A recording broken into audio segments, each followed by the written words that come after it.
आप सबको जय मसीह की। प्रभु यीशु मसीह के नाम में एक बार फिर हम आपका स्वागत करते हैं। आज हम मनन करने वाले नीति वचन की किताब, उसका 1 अध्याय, उसके पहले वचन से लेकर 6 वचन तक। मैं आशा करता हूँ ये वचन के द्वारा आप जरूर आशीषित होंगे।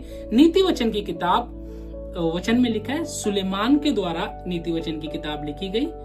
ये सबसे बड़ा बुद्धिमान व्यक्ति जो हमें बुद्धि के बारे में समझाता है। तो आज हम परमेश्वर के वचन से बुद्धि के बारे में सीखने पाएंगे। मैं आशा करता हूँ इन वचन के द्वारा आप लोग आशीषित होंगे। आप लोग जरूर शेयर करें, लाइक करें, कमेंट करें और इस वचन को बहुत से लोगों तक पहुंचाएं ताकि और लोग इसके द्वारा आशीषित हो सके। हम पढ़ते हैं पहला वचन, दाऊद के पुत्र इजराइल के राजा सुलेमान के नीति वचन।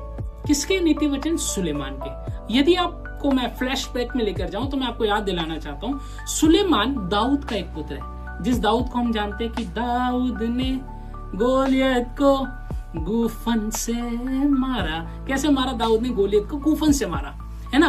उस दाऊद का भी उस बड़े से गोलियत को परमेश्वर पे विश्वास करने के द्वारा उन पत्थरों से मार दिया।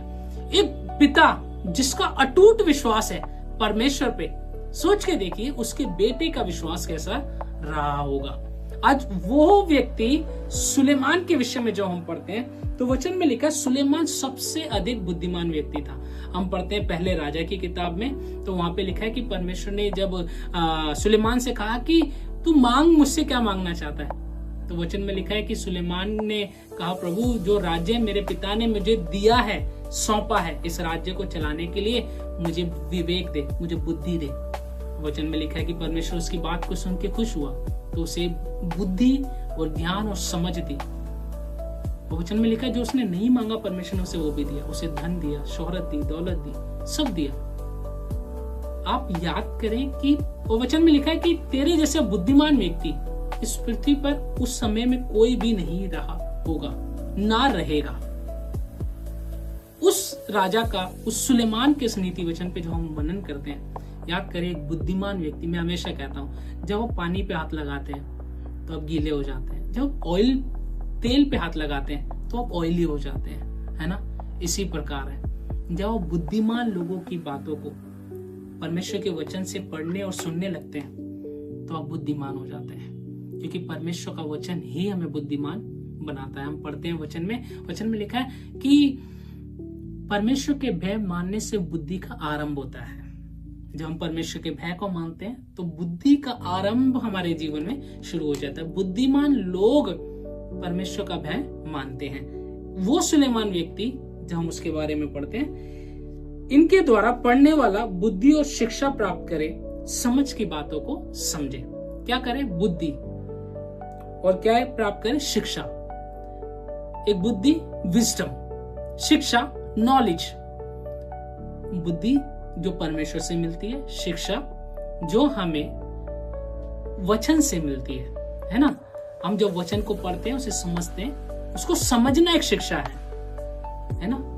विजडम, मैं हमेशा कहता हूं कि दुनिया आपको नॉलेज दे सकती है लेकिन आपको विजडम नहीं दे सकती, क्योंकि विजडम तो सिर्फ परमेश्वर की ओर से मिलता है। हम पढ़ते हैं और काम करने में प्रवीणता और धर्म, न्याय और निष्पक्षता की शिक्षा पाए। बुद्धिमान व्यक्ति, वचन में लिखा, काम करने में प्रवीणता मतलब परिपक्व, बिल्कुल शार्प। कैसे होता है? जब परमेश्वर के इन वचनों को मनन करते हैं मेरे प्रियो, तो वचन कहता है कि जो परमेश्वर के वचन पे मनन करते हैं, जो बुद्धिमान होते हैं, वो काम करने में बहुत शार्प होते हैं, बहुत साफ काम करते हैं, बहुत बेहतर और बेहतरीन काम करते हैं। क्योंकि परमेश्वर के लोग यदि काम कर रहे हैं तो परमेश्वर को प्रकट कर रहे हैं, और यदि जो कोई परमेश्वर को प्रकट कर रहा है तो लोग उसके कामों से जान पाएंगे। क्योंकि पेड़ तो अपने फलों से पहचाना जाता है, पेड़ अपने फलों से पहचाना जाता है। इसलिए उसके कामों को देख के पहचाना जा सकता है कि ये परमेश्वर की ओर से है, कि ये परमेश्वर का व्यक्ति है, कि ये परमेश्वर की अगुवाई में होकर इस कार्य को कर रहा है। तो लोग उसके कामों से उसको पहचान पाते हैं। और वचन में लिखा है कि बुद्धिमान व्यक्ति धर्म, न्याय, निष्पक्षता की शिक्षा पाएगा, कि भोलों को चतुराई और जवान को ज्ञान और विवेक मिले, कि बुद्धिमान सुनकर अपनी विद्या बढ़ाए और समझदार बुद्धि का उपदेश पाए, जिससे नीति वचन और दृष्टांत को और बुद्धिमानों के वचन और उसके रहस्य को समझे। नीति वचन उसका पहला अध्याय, उसका 1 वचन से 6 वचन हमें समझाना चाहता है कि जब हम परमेश्वर के वचन को मनन करते हैं, हम परिपूर्ण होते हैं, है ना। हम न्याय से काम करते हैं, है ना। हम परमेश्वर की धार्मिकता के अनुसार कार्य करते हैं और हम निष्पक्ष करते हैं, ना पक्ष की ना विपक्ष की, बात करेंगे निष्पक्ष की। आज मेरे जीवन में मैं कई बार लोगों को देखता हूं कि लोग फेवर करने लगते हैं, गलत लोगों का फेवर करने लगते हैं। तो याद करें कि यदि आप परमेश्वर के वचन के भय में चलते हैं तो आप बात निष्पक्ष करेंगे। किसी के पक्ष की बात करने की आवश्यकता नहीं है। जो सच बोलता है, जो खरा बोलता है, वह परमेश्वर के वचन के अनुसार बोलता है।